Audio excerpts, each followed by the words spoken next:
नमस्कार, आप देख रहे हैं उत्तर प्रदेश विशेष में आपके साथ तुषार कौशिक। एक और तीसरे चरण की तैयारी पूरी कर ली गई तो वहीं चौथे चरण के लिए बीजेपी का सभी दिग्गज चुनावी मैदान में है। सीएम योगी आदित्यनाथ ने चौथे चरण में शामिल अलग अलग सीटों के लिए जनसभा को संबोधित किया। जनसभा को संबोधित करते हुए सीएम योगी ने कहा कि पिछली सरकार में जंगल राज था और सपा का हाथ आतंकियों के साथ था। हमारी सरकार ने फ्री वैक्सीनेशन किया, हर किसी को वैक्सीन किया फ्री में। डबल इंजन सरकार विकास की सरकार है। पिछली सरकारों में भाइयों बहनों अन्नदाता किसान आत्महत्या करता था, गरीब भूख से मरता था, जंगल राज की स्थिति थी, अपराधी सत्ता पर हावी होकर के थानों का संचालन हिस्ट्री शीटर करते थे, व्यापारी तबाह था, नौजवान बेरोजगार था, चारों ओर अराजकता का वातावरण 2017 के पहले था। याद करिए, कल अहमदाबाद की एक न्यायालय ने अहमदाबाद के सीरियल ब्लास्ट में 38 आतंकवादियों को सजा दी। उत्तर प्रदेश के भी उसमें से कुछ आतंकी थे और उनमें से एक आतंकवादी का परिवार तो समाजवादी पार्टी के राष्ट्रीय अध्यक्ष के साथ समाजवादी पार्टी को वोट मांगते हुए देखा है आपने। नई हवा है, वही सपा है। सपा का साथ यानी सपा का हाथ आतंकवादियों के साथ, ये एक बार फिर से साबित हो गया है। आज जब मैं आपके पास आया हूं आपसे कहने के लिए, कोरोना प्रबंधन आपके सामने, फ्री में टेस्ट, फ्री में उपचार, फ्री में वैक्सीन। कितने लोगों ने वैक्सीन ले ली है यहां पे? अभिनंदन आपका, पूरनपुर वासियों का, पीलीभीत वासियों का अभिनंदन जिन्होंने वैक्सीन लिया। ये वैक्सीन कोरोना के खिलाफ देश की लड़ाई का प्रतीक है। कोरोना हारेगा, भारत जीतेगा। और भाइयों बहनों, थर्ड वेव कब आई, कब चली गई, कोई पता नहीं। हमारा उत्तर प्रदेश सुरक्षित है, लेकिन जो लोग कोरोना के समय गुमराह करते थे कि मोदी वैक्सीन है, बीजेपी वैक्सीन है, आज उनको मुंहतोड़ जवाब दीजिए। अगर ये वैक्सीन हमारी जान बचाती है तो इसी वैक्सीन के पक्ष में भारतीय जनता पार्टी का ही हम समर्थन करेंगे।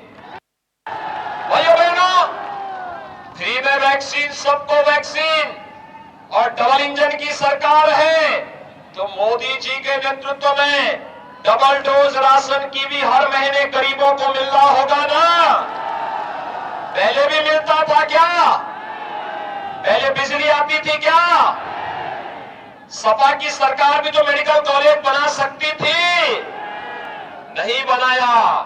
और भाइयों बहनों, ये लोग राम भक्तों पर गोली चलाते थे और हमने तो कहा था रामलला हम आएंगे, मंदिर वहीं बनाएंगे। मंदिर का निर्माण भी हो रहा है ना।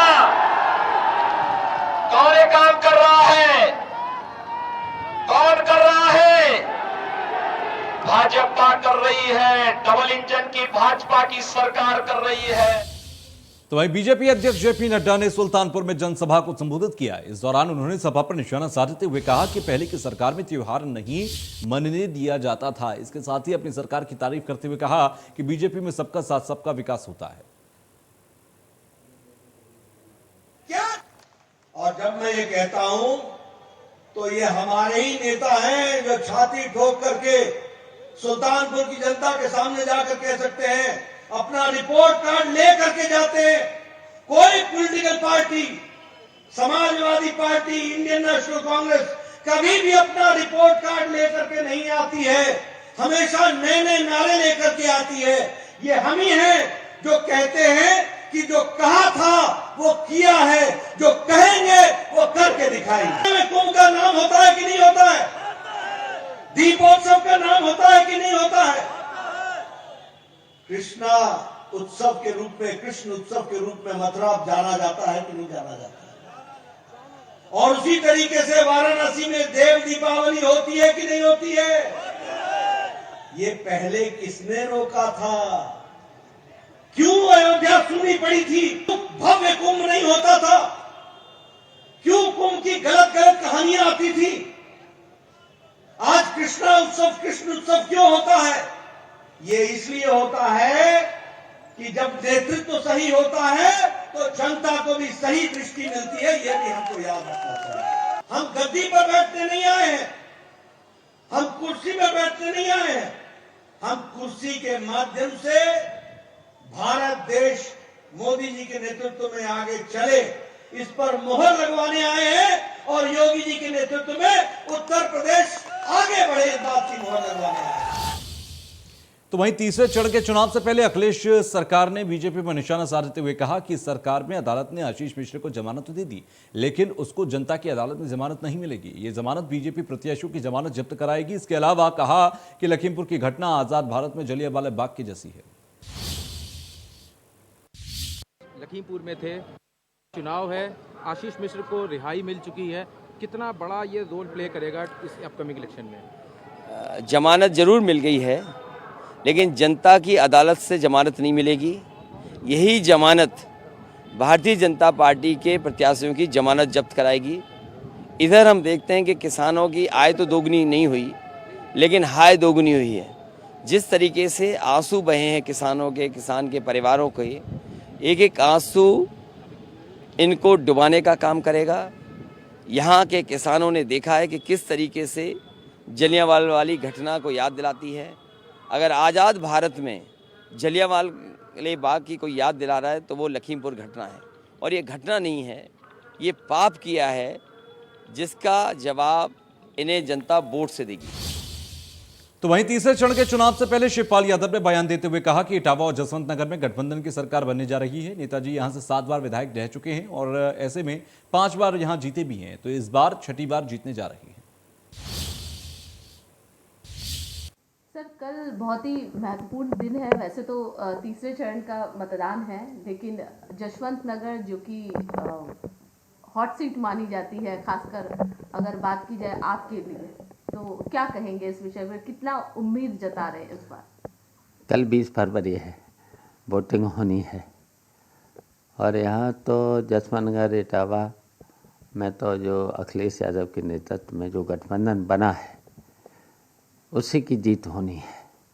और हमारा क्षेत्र भी पड़ता है, 7 बार नेताजी यहाँ से विधायक रहे हैं, 5 बार मुझको हो चुका है, 6वीं बार मैं लड़ने जा रहा हूँ, तो यह अच्छी जीत होगी। तो वहीं गोंडा पहुंचे रक्षा मंत्री राजनाथ सिंह ने समाजवादी पार्टी पर हमला करते हुए कहा कि असली समाजवादी वो होता है जो जनता को भय और भूख से मुक्ति दिलाए, और अगर कोई असली समाजवादी है तो वो प्रधानमंत्री मोदी जी हैं। सपा पर हमला बोलते हुए कहा कि ये कब के समाजवादी हो गए, इनको समाजवाद ने छुआ तक नहीं। उन्होंने उत्तर प्रदेश की योगी सरकार की सराहना करते हुए कहा कि उत्तर प्रदेश में विकास 84 योगासन कर रहा है। गोंडा पहुंचे थे रक्षा मंत्री, तभी उन्होंने ये बातों को कहा। अच्छा, जिस तरीके से राजनीति चल रही है कि योगी जी ये कह रहे हैं कि गर्मी उतार दूंगा, चर्बी उतार दूंगा, ये क्या मतलब है? योगी ने जो कुछ भी कहा उसका गलत अर्थ नहीं लगाना चाहिए, और मैं समझता हूँ कि भारतीय जनता पार्टी पूरी तरह से अपनी राजनीतिक भूमिका निभाते समय संयम से काम लेती है, धैर्य से काम लेती है, और हम इस बात में विश्वास रखते हैं कि राजनीति यदि होनी चाहिए तो स्वस्थ राजनीति होनी चाहिए, हेल्दी पॉलिटिक्स होनी चाहिए। उसी में हम लोग विश्वास करते हैं। हम लोग जाति पात पंथ और मजहब की राजनीति नहीं करते, बल्कि समाज के सभी वर्गों को हम साथ लेकर चलना चाहते हैं। लेकिन तुष्टीकरण की राजनीति से समाजवादी पार्टी, बहुजन समाज पार्टी और कांग्रेस पार्टियों को बाज आना चाहिए। जिस तरीके से आपने कहा विकास यहाँ पर शासन कर रहा है, मैंने शासन तो छोड़ दिया, सब समाजवादी पार्टी योगासन कर रहा है, 83 योगासन की बात योगासन कर रहा है। तो कानपुर गल्ला मंडी स्थित स्ट्रांग रूम में मतदान कर्मी चुनावी सामग्री लेकर अपने अपने पोलिंग सेंटर के लिए रवाना हो रहे हैं। हमारे संवाददाता ने वहां से ग्राउंड रिपोर्ट तैयार की है, वो हम आपको दिखाते हैं। इस वक्त हम लोग खड़े हुए हैं गल्ला मंडी स्थित स्ट्रांग रूम पे, जहां पर तीसरे चरण के मतदान के लिए आज यहां पर मतदाता कर्मी जा रहे हैं। और आपको दिखाना चाहूँगा, ये गल्ला मंडी का नौबस्ता स्थित स्ट्रांग रूम है, जहां पर आप देख सकते हैं काफ़ी संख्या में मतदाता कर्मी जो हैं, तकरीबन 14,807 मतदाता कर्मी यहाँ से रवाना हो रहे हैं अपने अपने पोलिंग सेंटरों के लिए। आपको दिखाना चाहूँगा, यहाँ पर मैप लगाया गया है, जो कि काफ़ी संख्या पे मतदाता कर्मी यहाँ पर आ रहे हैं, मतदान कर्मी, और उनके भटके ना कहीं से अपने अपने जो विधानसभा वाइज जो सेंटर बनाए गए हैं वहाँ पहुँचने के लिए ये मैप लगाया गया। मैप के सहारे सभी यहाँ पर जो मतदान कर्मी हैं वो अपने अपने सेंटरों पर जा सकते हैं, और अपने जो ईवीएम लेना है, जो बीटासीन अधिकारी हैं वो अपने अपने जो पोलिंग सेंटरों पर जाना है, वहाँ तक जाने के लिए अपने बूथ से मशीनें ईवीएम लेके और चुनावी सामग्री लेके अपने अपने बूथ पर पहुँच सकते हैं। आपको बता दूं, कानपुर विधानसभा में तकरीबन 10 विधानसभाओं में 35 लाख मतदाता हैं, और आपको बता दूं 3700 पोलिंग बूथ बनाए गए हैं। और उसी के साथ साथ आपको बता दूं, तीसरे चरण का चुनाव है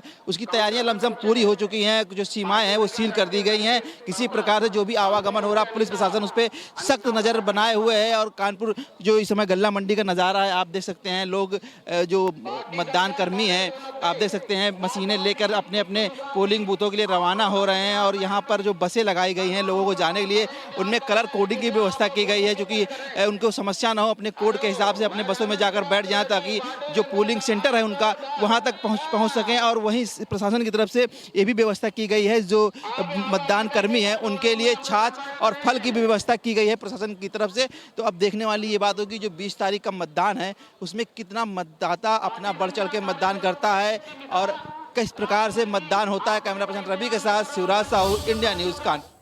वहीं बीजेपी के दिग्गज नेता और केंद्रीय मंत्री जितेंद्र सिंह गोरखपुर के मीडिया सेंटर पहुंचे, जिसके बाद उन्होंने हमारे संवाददाता से खास बातचीत की। क्या कुछ बातचीत हुई, सुनिए। 8वें चरण के चुनाव को लेकर के गोरखपुर और आसपास के इलाकों में अब वीआईपीओं के आने का सिलसिला शुरू हो चुका है। हमारे साथ केंद्रीय मंत्री जितेंद्र सिंह जी मौजूद हैं। क्या कुछ स्थिति है, चूंकि मुख्यमंत्री का गृह जनपद कहा जाता है, आसपास के इलाकों में उनका अच्छा खासा वर्चस्व है, तो अगर बात करें कि इस समय आपकी लड़ाई किन पार्टियों से? देखिए, वैसे तो भारतीय जनता पार्टी इतनी सरलता से और कंफर्टेबली विजय की ओर बढ़ रही है, मुझे नहीं लगता कि किसी के साथ हमारी कोई बहुत लड़ाई है या हमें किसी की चुनौती है। ये वन साइडेड कंटेस्ट है, और जैसे जैसे चुनावी प्रक्रिया आगे बढ़ती जा रही है, आपने स्वयं भी महसूस किया होगा कि दिन प्रतिदिन लोगों का उत्साह, लोगों का समर्थन भारतीय जनता पार्टी के प्रति बढ़ता जा रहा है।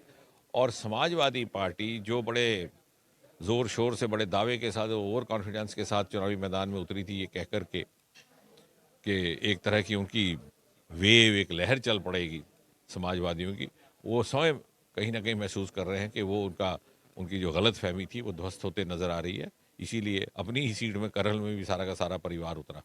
और जहां हम खड़े हैं गोरखपुर, क्योंकि लोगों ने ये देखा है कि 5 वर्षों में जो विकास हुआ, एक समान विकास हुआ, हर क्षेत्र को उसका हिस्सा मिला, न्याय मिला, सुरक्षा का वातावरण पैदा हुआ, महिलाओं को, कन्याओं को, बेटियों को सुरक्षा मिली। ये वही समाजवादी पार्टी है। जब एक दुष्कर्म हुआ था इनके शासनकाल में, तो इनके एक वरिष्ठ नेता ने कहा था कि लड़के हैं, लड़कों से गलतियां हो जाती हैं। भला इससे अधिक शर्मनाक टिप्पणी क्या हो सकती है? भारतीय जनता पार्टी ने महिलाओं को सुरक्षा दी और सुरक्षा के साथ साथ सम्मान दिया। और जहाँ विकास का ताल्लुक है, जहाँ हम खड़े हैं गोरखपुर, यहाँ 50 किलोमीटर दूर बगल में कुशीनगर का अंतर्राष्ट्रीय एयरपोर्ट, कभी किसी ने कल्पना की थी?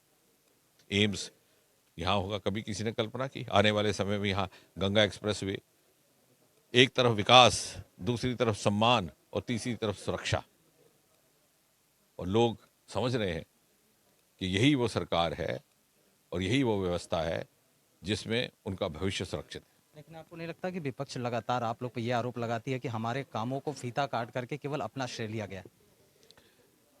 चाहे कि यदि इतने अच्छे काम उन्होंने किए होते तो उन्हें जनता हटा करके शासन से बाहर क्यों करती? कहीं ना कहीं उनकी कमियां रह गई थी, कोताहियां रह गई थी, और ना ही केवल कोताहियां, बल्कि उन्होंने ऐसा वातावरण पैदा कर दिया था कि अकेले में कोई बेटी बाहर निकलने से परहेज करती थी। माता पिता अकेले बच्चियों को बाहर नहीं जाने देते थे। तो यदि इतनी अच्छी सरकार थी तो भला उन्हें पराजय का सामना ही क्यों करना पड़ता? ये भारतीय जनता पार्टी है जिसने मर्यादाओं का पालन करते हुए, मूल्यों का पालन करते हुए, जैसे मैंने कहा, सम्मान भी दिया, सुरक्षा भी दी और विकास भी दिया। तो वहीं लखनऊ में 80 साल से ऊपर के जो बुजुर्ग या दिव्यांग हैं जो आसानी से केंद्र तक नहीं पहुंच सकते, उनके लिए इस बार निर्वाचन आयोग ने व्यवस्था की है। ऐसे लोगों को डोर टू डोर कैंपेन के जरिए मतदान कराया जाएगा। राजधानी लखनऊ में भी चौथे चरण में यानी कि 23 फरवरी को मतदान होने हैं। इस बार निर्वाचन आयोग ने दिव्यांग और जो 80 साल से ऊपर के बुजुर्ग हैं उनके लिए डोर टू डोर वोटिंग की व्यवस्था की है। इसके लिए पोस्टल बैलेट डाले जा रहे हैं। आप देख सकते हैं कि इस वक्त हम राजधानी लखनऊ के मोहनलालगंज में हैं और ये 176 विधानसभा क्षेत्र है जहां पर आज यहां पर बैलेट पेपर के जरिए से मतदान कराया जा रहा है। जो दिव्यांग और बुजुर्ग लोग हैं जो मतदान केंद्रों तक पहुंचने में थोड़ा अक्षम होते हैं, हम उन्हीं से बात कर लेते हैं। सर, क्या नाम है आपका? मोहम्मद कल्लन। ये बताइए, अभी तक मतदान करने में कितनी समस्या होती थी और आज आपके द्वार खुद आपके दरवाजे तक पहुंचा है निर्वाचन आयोग, कैसा लग रहा है? हाँ, अच्छा लग रहा। पहले कितनी समस्या होती थी? पहले बहुत एक दूसरे को लेकर जाते थे और फिर वोट पड़ती थी और नहीं गए तो कोई जरूरी नहीं थी। नहीं भी पड़ती थी, बिल्कुल वोट छूट भी जाती थी। दादी भी हैं जो देख नहीं सकती हैं, उनसे बात करते हैं। कैसा लग रहा है आपके दरवाजे तक निर्वाचन आयोग की टीम पहुंची है? वोट आज आप डाल रही हैं, आपको कैसा लग रहा है? अच्छा लग रहा है। अच्छा लग रहा है, बिल्कुल आप समझ सकते हैं बुजुर्गों का जो कि पहुंच नहीं पाते थे। और यहाँ पीछे देख सकते हैं कि किस तरह से जो पूरी टीम है, निर्वाचन आयोग की टीम है, वो पूरा जो मतदाता है उनके घर तक पहुंची और लगातार यहाँ पर काम किया जा रहा है। देख सकते हैं किस तरह से मतदान कराया जा रहा है। हम बात करते हैं। सर, क्या नाम है आपका? सर, नीरज कुमार गुप्ता। नीरज जी, बताइए कि इस बार आप लोग कड़ी मेहनत में देख रहा हूँ, डोर टू डोर आप लोग पहुंच रहे हैं। निर्वाचन आयोग की जो पहल है तो उससे कितना लाभ मिल रहा है जो मतदाता है जो पहुंच नहीं पाते थे केंद्र तक? ये बहुत अच्छी पहल है इलेक्शन कमीशन की, मैं कहूँगा, क्योंकि कई बुजुर्ग ऐसे हैं जो काफ़ी उनकी मन में ऐसा रहता था कि हम जाके वोट डालें, लेकिन शारीरिक अस्वस्थता के कारण या उनके कुछ ऐसी दिव्यांगता के कारण नहीं पहुंच पाते थे। तो ये बहुत अच्छी पहल है इलेक्शन कमीशन की, जिससे ये अपना महत्वपूर्ण वोट डाल पा रहे हैं और उनको भी बहुत खुशी महसूस हो रही है कि उनके घर आकर के उनको ये सुविधा मिल पा रही है। प्रोसेस क्या है? प्रोसेस थोड़ा सा आपसे जानना चाहिए। प्रोसेस ये है कि हमें एक लिस्ट दी गई है, जैसे जो भी दिव्यांग हैं जो शारीरिक रूप से अस्वस्थ हैं तो उनके हम घर घर जा करके उनसे लिस्ट में मिलान करके उनके वोट ले रहे हैं, बैलेट पेपर में डाल करके पूरा सील्ड करके उसको हम पेटी में लेकर जा रहे हैं। बिल्कुल, तो यहाँ देख सकते हैं निर्वाचन आयोग की जो ये पहल है एक अच्छी पहल और पूरा वीडियोग्राफी भी होती है। यहाँ देख सकते हैं कि किस तरह से यहाँ पूरी वीडियोग्राफी की जा रही है और साथ ही साथ सुरक्षा व्यवस्था के तौर पर यहाँ पर देख सकते हैं कि पुलिस फोर्स भी मौके पर पहुंचती है। हर एक मतदाता के घर तक ये लोग पहुंच रहे हैं और वहां पर देख सकते हैं कि किस तरह से मतदान कराया जा रहा है, जो कि जो बैलेट बॉक्स है उसमें जमा हो जाएगा और इसको वेयर हाउस में जमा कर दिया जाएगा। जिस दिन काउंटिंग होगी यानी 10 मार्च को ये उन्हीं सब जो काउंटिंग है उसमें मिक्स करके और उसी में जोड़ दिया जाएगा। तो कहीं ना कहीं इस बार निर्वाचन आयोग की इस पहल से दिव्यांग और बुजुर्गों को लाभ मिल रहा है जो वोटिंग केंद्र तक नहीं पहुंच पाते थे। लखनऊ से इंडिया न्यूज के लिए जय। तो वहीं अयोध्या के अंदर बीजेपी नेता विकास सिंह और सपा नेता अभय सिंह मात्र 5 लाख की निजी मुचलके पर छोड़ दिए गए। आपको बता दें कि सपा प्रत्याशी अभय सिंह बीजेपी प्रत्याशी आरती तिवारी के समर्थकों पर हमला करने के आरोप में हिरासत में लिए गए थे। साथ ही बीजेपी नेता विकास सिंह पर सपा समर्थकों पर भी हमला करने का आरोप लगा था। कल थाना महाराजगंज क्षेत्र में 2 राजनीतिक दलों से संबंधित व्यक्तियों के बीच में आपसी झड़प हुई, जिसमें दोनों का आरोप है कि एक दूसरे की गाड़ियों पे पत्थरबाजी की गई, साथ ही साथ फायरिंग की गई। इस घटना में दोनों पार्टी से जो तहरीर प्राप्त हुई उसमें अभियोग पंजीकृत किया गया। साथ ही साथ दोनों दलों से काफ़ी संख्या में लोग थाने आए थे और वहाँ पे उनके द्वारा अभद्र व्यवहार किया गया था। उससे संबंधित दोनों पक्षों के लोगों के विरुद्ध पुलिस के द्वारा अभियोग पंजीकृत कराया गया और इन मामलों में कुल 7 लोगों की गिरफ्तारी हो चुकी है, जिसमें एक पक्ष से 4 और दूसरे पक्ष से 3 है। साथ ही साथ इन दोनों जो पक्ष थे उसमें एक पक्ष से एक राजनीतिक दल के प्रत्याशी स्वयं थे तथा दूसरे पक्ष से जो महिला प्रत्याशी हैं उनके प्रमुख समर्थक जो उनके प्रचार का कार्य देख रहे थे वो थे। उन दोनों के विरुद्ध धारा 151 के तहत कार्रवाई करके उनको एसडीएम के सामने प्रस्तुत किया गया है। इस घटना में जो लोग भी सम्मिलित रहे हैं उनके विरुद्ध कड़ी विधिक कार्रवाई सुनिश्चित कराई जा रही है। तो वहीं चित्रकूट के राजापुर में गठबंधन के प्रत्याशी अविनाश चंद्र द्विवेदी के समर्थन में पहुंचे केंद्रीय मंत्री और सांसद विनोद सोनकर ने एक जनसभा को संबोधित करते हुए कहा कि सपा के राष्ट्रीय अध्यक्ष अखिलेश यादव पर टिप्पणी उन्होंने की और कहा कि ना तो अखिलेश यादव समाजवादी हैं ना ही अम्बेडकरवादी, वो अगर कुछ हैं तो वो शुद्ध रूप से नमाजवादी हैं। वोट का काम निकल गया तो नमाजवादियों के भी नहीं रहेंगे, शुद्ध रूप से जातिवादी है शुद्ध। होने वाले अखिलेश जी न तो समाजवादी है न अम्बेडकरवादी है, वो शुद्ध रूप से नमाजवादी है। और इन नमाजवादियों पे भरोसा मत करिएगा, न ये समाजवाद के हुए न अम्बेडकरवाद के हुए। और वोट का काम निकल गया तो नमाजवादियों का भी साथ खड़े होने वाले लोग नहीं है। शुद्ध रूप से जातिवादी है, शुद्ध रूप से परिवारवादी है, शुद्ध रूप से भ्रष्टाचारी है, शुद्ध रूप से बलात्कारी है, शुद्ध रूप से सत्ता के भूखे हुए लोग हैं। अखिलेश जी न तो तो गाजियाबाद के सबसे बड़े लोन माफिया लक्ष्य तंवर ने बैंकों को चूना लगाकर करोड़ों रुपए की संपत्ति अर्जित की थी। इसी संपत्ति पर अब प्रशासन और पुलिस का शिकंजा जारी है। इसी कड़ी में पुलिस और प्रशासन ने लक्ष्य तंवर को करोड़ों रुपए की कीमत वाला आलीशान बंगला जब्त कर लिया है। कोर्ट के आदेश पर कुर्की की कार्रवाई की गई। मौके पर नायब तहसीलदार प्रदीप कुमार मौजूद रहे।